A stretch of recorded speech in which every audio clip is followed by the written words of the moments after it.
തിങ്കളാഴ്ച വോട്ടെണ്ണലിനുള്ള എല്ലാ ക്രമീകരണങ്ങളും പൂർത്തിയായതായി തെരഞ്ഞെടുപ്പ് കമ്മീഷൻ. 43 ഇടങ്ങളിലായി 140 കേന്ദ്രങ്ങളിലാണ് വോട്ടെണ്ണൽ ക്രമീകരിച്ചിരിക്കുന്നത്.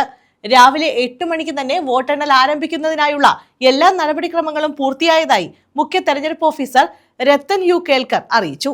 ആകെ 15,465 ഉദ്യോഗസ്ഥരെയാണ് വോട്ടെണ്ണൽ ജോലിക്കായി സജ്ജീകരിച്ചിട്ടുള്ളത്. സംസ്ഥാനത്ത് വോട്ടെണ്ണലിനുള്ള എല്ലാ ക്രമീകരണങ്ങളും പൂർത്തിയായതായി തെരഞ്ഞെടുപ്പ് കമ്മീഷൻ അറിയിച്ചു.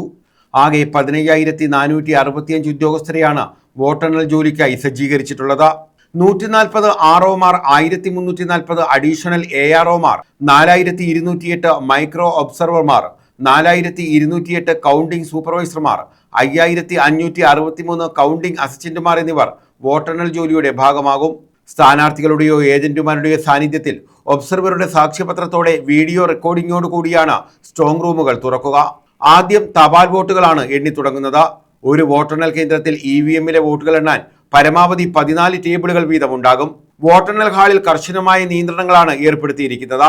സ്ഥാനാർത്ഥികളും ഏജന്റുമാരും ഔദ്യോഗിക തിരിച്ചറിയൽ കാർഡ് പ്രദർശിപ്പിക്കണം.